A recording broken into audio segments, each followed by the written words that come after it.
Lesson 4 on Sigmund Freud. A little bit of review, just make sure we get down some things here and we're clear on exactly what Freud was getting at. Over on the right-hand side, we got a little quote here, or a little explanation of Freud. One of Freud's biggest contributions to field psychology was psychoanalysis, the talking cure.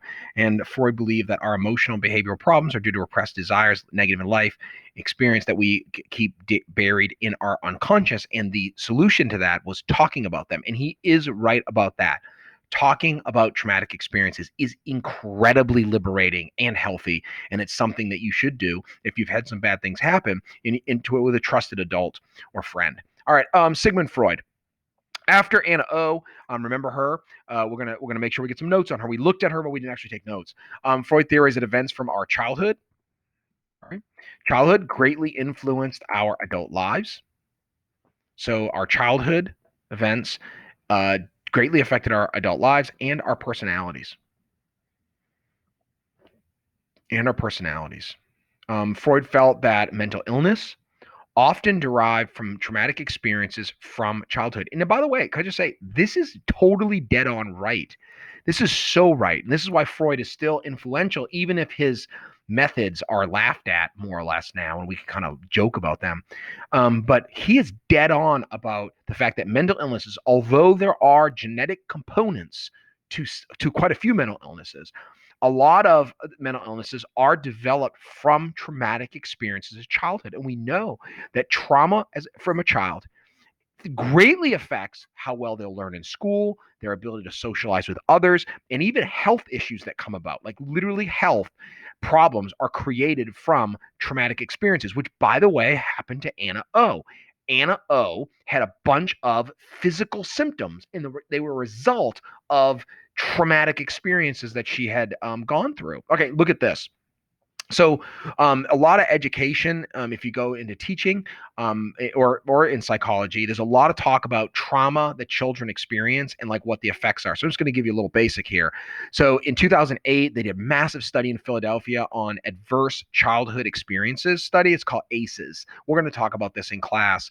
37% of adults had 4 or more of these childhood traumatic experiences, and 80% of adults had experienced at least one ACE. And if you have more than 4 ACEs, and I'm going to talk about what they are in a second, then you have some major health potential issues if you don't have some other things that protect you from them. So, like, here's some adverse child experiences. These are things that were trauma that could cause physical manifestations and mental problems as a result of this: sexual abuse, physical abuse, emotional abuse, racism, bullying, physical neglect, emotional neglect, foster care, domestic violence, caregiver incarceration, meaning like you have a family member who is in jail, household mental illness, parent separation and divorce, household substance abuse, witness of violence. So those are things that, and you could easily see a child having 5 or 6 of them, right?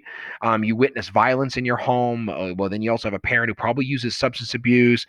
Probably that leads to divorce and separation.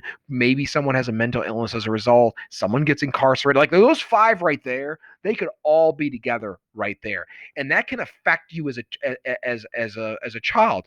You could have learning problems, behavior problems, cognitive delays, lung cancer later because you're more likely to smoke as a result of this. COPD is a lung cancer, a lung disease that comes about of smoking, and you're much more likely to smoke and drink if you have a lot of ACEs.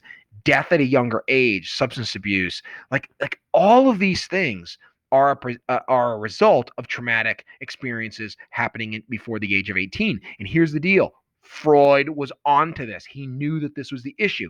Now, his solution was total bunk, but like he knew what he was talking about when it came to this, actually. All right, Freud theorized that physical symptoms, and he's right. We do have physical symptoms, are often surface manifestations of repressed memories and conflicts. Now, the idea that they're from repressed memories, yeah, not so much, Freud.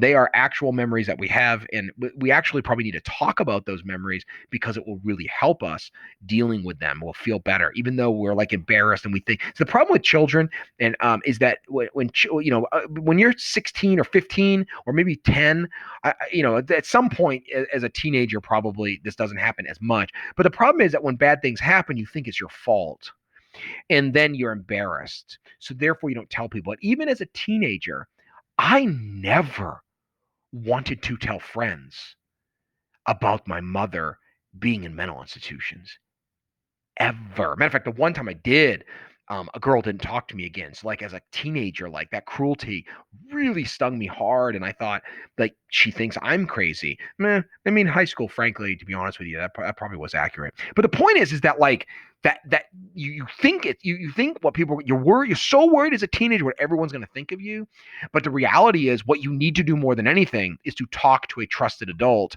or to a trusted teen. Although you got to be careful there. You never know when trusted teen becomes someone who trashes you on Facebook or I mean or Twitter or Instagram or something. You just never know, so be careful. But a trusted adult actually talking about it is the thing that will be helpful.